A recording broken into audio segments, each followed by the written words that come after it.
Moving on here to our Mariners, who are more exciting at the moment. Big homestand. I mean, Chicago with the White Sox. The White Sox are in the hunt for their own divisional lead, I believe. Well, they're kind of a little bit out, but they're playing for a spot in the playoffs. They're a little bit out. They're a good ball club still. The Braves won the World Series last year. They've got a great lineup from top to bottom and some solid pitching. And you play the Padres these next 2 days, and the Padres are also stacked as a lineup and are one of the better rosters in the entirety of MLB. So let's look back at the White Sox and the Braves series. So starting on the 5th versus the White Sox, a 3-2 loss, unfortunately. Played a game. Catcher Cal Raleigh, 1 hit, 1 run, and 1 RBI. A close one, but the Mariners unable to pull that one out. September 6th versus the White Sox, a 3-0 win. So the Mariners bounced back with a shutout of the White Sox. Played the game number 1. Starting pitcher Logan Gilbert. Gilbert, 6 innings pitched, only 5 hits allowed, no runs, and 9 Ks on the day. Player of the game number 2, his buddy, longtime teammate, catcher Cal Raleigh, 1 hit, 1 run, a 2 RBI, 2-run blast to give the Mariners some more insurance in the bottom of the 8th inning. On the 7th, to wrap things up, that was a different one. September 7th, to wrap things up, the Mariners will lose that one 9-6. Player of the game, third baseman Eugenio Suarez, 2 hits, 2 runs, 3 RBIs, a 2-homer game. Eugenio heating up, and we'll look at that more as he continues to heat up. Down, yeah. But unfortunate to lose this series against the White Sox. I mean, you look at game 1, you lose by a run. Here, you just uncharacteristically give. You were at the 7th game. Were you? No. No. That was you still. I'm getting old. But the 7th, that one, uncharacteristically, the pitching staff unable to really hold Chicago. 9 runs is not good. But considering how much pitching has carried you, it's kind of like, well, they're going to have their off game here and there. So in that game, yes, I remember this game. Okay, sorry. So Eugenio Suarez collected his 1,000th career hit. It was a home run. So his first career hit was a homer. His 1,000th was a homer. Kind of funny. And then Luis Castillo began this game striking out 7 consecutive batters, which is a franchise record. And then after that, a little bit later, things would fall apart. Run started to mount up, and it was like, shoot, what's going on? So tough one there. But then, you get a day off, and you don't even get a day off. You get a day off, and then you have the defending champs in town, which is no easier contest. We look at this series against Atlanta on the 9th versus the Braves, an opening 6-4 loss for the game. Designated hitter Carlos Santana slammed 2 hits, 2 runs, 3 RBIs. A 2-homer game basically tried to pull them on his back to a win. Carrying. But was unable to do so. Bell discovered the press box ice cream machine today on that game. September 10th versus the Braves, a 3-1 win. So this one, close down to the – well, look at these 2 games. First 2 games, tight. Down to the wire, close. You're playing the defending champs really well, which should be a good sign of where you are overall going into the playoffs and even in the actual playoffs themselves. Played the game left fielder Sam Haggerty, Swaggerty, 1 hit, 1 run, an RBI, and 2 defensive gems. Just great in left field. We'll get to that in a little bit here. And then Sunday, September 11th versus the Braves, an 8-7 absolutely ridiculous win. We'll get to that and why it was in a minute. Played the game number 1, third baseman Eugenio Suarez. Gino, 2 hits, 2 runs, 2 RBIs, and a walk. He again hits 2 homers, and he gets his second walk-off of the season and his career, actually. Because that one earlier in the year against the Blue Jays was his first career walk-off. And then play the game number 2, center fielder Julio Rodriguez. Julio, a 3-for-4 day, so 3 hits, 2 runs, 2 RBIs, and a walk. He hits 2 homers, including a leadoff homer to begin the game and a game-tying solo homer in the bottom of the 9th. So, goodness. God, that Sunday was wild. So, again, though, to look at the first 2 games in the series, really solid. You play Atlanta really well. And and you're able to get a series win. But that Sunday game, so you go throughout the game, Julio hits that lead off in the bottom of the first. Whoa, Julio. And as the game goes on, the Mariners eventually have like a 1-6 lead, and you're like, hey, you're kind of taking, you're doing pretty good against the defending champs, the Braves. When they got the win in game 1, took the lead in the NL, I think it's the NL, I think it's NL East. Take the lead in the NL East. This is a good team. You can drop a game against them. If you're able to win the series, that would be great. I don't expect you to sweep the Braves. And then the top of the 8th, Eric Swanson gives up a solo homer, and you're like, shoot. Okay, 2-6. That's 4 runs. You should be fine. Your bullpen's great. You get to the top of the 9th, and Diego Castillo and Paul Sewald give up a collective 5 runs. And all of a sudden, you're down 7-6, and you kind of look up, and you're like, what is going on? Hell just happened? And, because, again, Los Bomberos, they've been great all year. Just, again, with the pitching, just like in that September 7th game against Chicago, eventually you're going to have a bad game or two. And this was this one. Paul Sewald's been great. It's just, unfortunately, when he's off, he gives up homers. And it's like, usually it's going to, no. Yeah, he's usually great, but when he's not. So in the bottom of the 9th, though, Julio comes up, and his heroics, he's able to hit a game-tying homer. And because I think Haggerty was going to bunt and just was easily out. And you're like, shoot, why are you bunting? You've been great all year. Yeah. The defense is already playing it anyway, so they're ready for it, regardless of how fast you are. And then Julio slams a ball that had an exit velocity of 117 miles an hour. That thing got out of here in a hurry. That's been said already. But, man, think, okay, wow. Rookie of the year, by the way. Adley Rutschman's great, but he's no Julio. You're thinking this might go into extra innings. Yeah, I'm thinking, okay, that's fine. We can push it into extras now. Ty France comes in to bat. He had the day off. He goes out. And then Gino comes to the plate. And Gino, he's been on a great run. I believe now it's 5 of his last 7 hits have been homers. You're like, geez, this guy. He has 13 strong since August 1st. Which is the most in baseball. Yep. And hits an absolute rocket that was almost robbed by Michael Harrison in center, I believe. I think he got a glove on it, but he couldn't bring it down. And all of a sudden, you've won the game. And you're like, oh, shoot. Because off the bat, I could tell it was going. But I was like, I don't know. He might rob it. Yeah. And you've got an 8-7 win. And it's like you took a series against the defending champs. You were in all of those games. You didn't get blown out. Your pitching stacks up well. I mean, this shows you just the potential of this ball club and what they're doing. With Fangraphs now, you've got a 99.9% chance of making the playoffs. You're about 7 games above Baltimore for the last team out of the playoffs. So, figuratively speaking, the drought is over. It's just about where you go for the seeding now. Yeah. It's about making that number 1 or number 2. Because, again, if you host number 1, you get at maximum 3 games. You still have the rest of the games to play, but we look at the rest of the group. Toronto and Tampa Bay will start playing each other a bunch from here on out. 4 times, I believe so. In the next 4 5 or days 5 or something. Yeah. I think it was 4 in the next 5. Good point. Baltimore is going to play those teams as well. The Yankees only have like a 6-game lead over Tampa Bay, so we could see one of those teams switch division lead, and the Yankees had like a 15-game lead at one point. So it's like, this is the point that we've been talking about for like a month now. These teams are going to play each other. So this is really big, because you will have to obviously play your games. That's still something you have to do, but you kind of control yourself here. You control your own destiny, where you'll be able to just win your games and take care of business.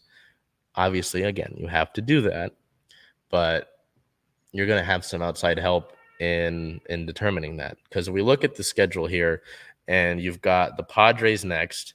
You go on the road for 4 against the Angels, 3 against the Athletics, go to KC. Tell me which of these teams are good. None. You get out of this homestand against the Padres, and it's kind of like, okay, these are teams you should beat. Yeah. You look at the Angels. Again, I know they got Ohtani and Trout still, but you should be able to take that series. Oakland, don't need to say much. The Royals, they've got some guys. They've been stingy, but still, I mean, they got tickets as low as $7 to go to their games. Come on, $6. Oh my goodness, you could go to the Angels game for $2. That's ridiculous. Oh my goodness, that is crazy. Texas back here at home. Okay, so you go on this long road trip. Okay, so you end this 2 games for the homestand. You play the Angels for 4, Oakland for 3, and then Kansas City for 3. And then your homestand from the 27th of September through the 5th of October is 3 against Texas, 4 against 3 against Oakland, and 4 against Detroit. One of those is a doubleheader. So get tickets for those October games, but you should be able to take care of business against these teams, and then those other teams play each other. So it's like, unless something happens where one of those teams just dominates the rest of their opponents, you should be able to take that number 1 spot and just hold on to it and go. But that's obviously something you've got to take care of first. But things are looking solid, especially getting this series win on a walk-off against Atlanta should be a huge boost for you, right? And I mean, you played this Padres team. They didn't have Juan Soto yet, but you played this Padres team well last time you played them. I think one of the games was on the 4th of July and then the 5th of July. So get out of this homestand, ideally. You're what? You won 1 game against, so you're 3-3 right now. If you can go 4-4 or 5-3, you're looking good. Mm-hmm. So things are looking good, but got to get through it first. Anyway, let's get to our players of the week. I went with Gino. So Eugenio, 20 plate appearances over the past 7 days, 7 hits, 5 runs, 5 homers, 6 RBIs, 22 total bases, 3 walks, a 350 batting average, 435 on base percentage, a 1.1 slugging, and a 1.535 OPS. Gino has been on fire lately. And I mean, going down the stretch, heading into the playoffs. I mean, we talked about this with the Storm, but who is the team you never want to play heading into the playoffs? Team that's hot. And with guys like Gino that are hot, you're going to need that. And to have him playing like he is, I mean, against these teams, the biggest players show up in your biggest moments. And someone made the comment is, remember when we were here for spring training and that trade happened? It's not the Winker trade anymore. It's become the Suarez trade. And I'm not putting Jesse to bed. I think he'll be fine next year. Although people are. I get it. It's tough, but to that extent, Sam Haggerty should probably be starting in left field from here on out because of his defensive efforts. But I'm not putting Jesse to bed. He'll be here next year. He'll be fine. But this is huge. Speaking of Haggerty, you went with him with Player of the Week, and I don't blame you. But what was your reasoning behind it? So I'm sure you'll throw up the stats here, but it wasn't so much because of his stats. It was because of his efforts on the defensive end. We know that center field is the no-fly zone because Julio does so well to protect it. But imagine going up to bat and then thinking, like, I can't go center field, and now I can't go left field because Haggerty's making these incredible catches. And yeah, you can't risk this whole side of the field now because these guys are doing so well defensively. So it was amazing to see. I feel like he came through exactly when they needed him to and was just kind of a safety net for that series. So it was great to see. We will move on to our team news. Yeah, luckily, no injury news. And, with the way that rosters are right now and how you're kind of locking in your roster, we're not going to see much roster moves. There could be some stuff. The rosters aren't locked in yet, but obviously very minimal in the last few weeks. But on the 8th, it was announced that the Mariners nominee for the 2022 Roberto Clemente Award is Marco Gonzalez. Marco is nominated for the award that is bestowed annually to the player who best represents the game of baseball through extraordinary character, community involvement, philanthropy, positive contributions both on and off the field. Marco's list of what he's been able to do charity-wise is really long. Marco and his wife Monica have led efforts in the Pacific Northwest to raise awareness and funds to support research for multiple system atrophy, which is a rare degenerative neurological disorder that impacted their family back in 2016. Marco's, I mean, we could really kind of sit here and look at the list of things, but he's worked with the Home Plate Project, the Coalition Against Domestic Violence, and more. So, I mean, Marco is a great representative for this award. That's awesome. Regardless of what he does on the field, he was rock solid yesterday, by the way. I know I didn't mention that when the Braves, but he did great against that lineup. I mean, you can just look at some of the philanthropical work. He does a great job. So a hats off to Marco on that. And I think I really hope he could win that award. But ultimately, we'll see that. Not sure when the voting is for that, but I think you can go online now and vote for Marco. So go vote for Marco. I'll put the link out there, but I suggest you go do so. So we look over to league notes now. On September 8th, some Dominican prospects are going to sue the Angels. Keterson Pavon and Willie Fanas allege that the Angels basically went back on verbal agreements to sign both of them. So this lawsuit could mean big things for how prospects being signed to teams is handled. I'm really intrigued to see how that all takes place because, I mean, with the Angels going back on base, oh, yeah, we're going to sign you, and then going back on that, I wonder how much this lawsuit will change. But just seeing how some of these players are treated is really interesting because I know the Mariners signed Julio through the international prospect pool, I believe. So how we get some of these players is going to be big, depending on how this lawsuit goes. For sure. On the 8th, also, it was announced that the MLB was going to vote on some rule changes, such as the pitch clock and shift restrictions. On the 9th, the MLB announced that they will recognize the Minor League Baseball Union.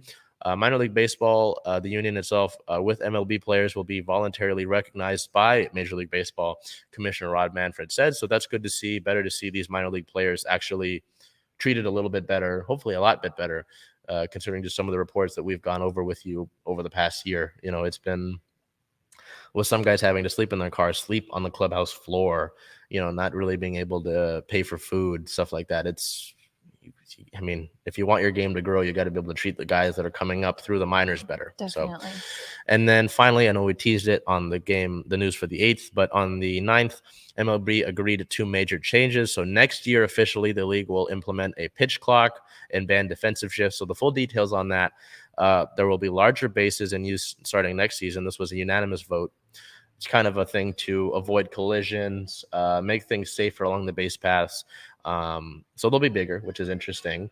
The pitch clock, there will be 15 seconds for pitchers between each pitch with the bases empty. When there are runners on base, it'll be 20 seconds. So that should speed things up. I remember going to an Aqua Sox game earlier in the year, and there was a pitch clock, and we got out of there. There were a lot of runs, and you got out of there in like 2.5 hours. And it was like, hey, we just got here. What do you mean the game is over? So that should hopefully speed things up. Shift banning. This is going to be really interesting. It should affect some of our Mariners players.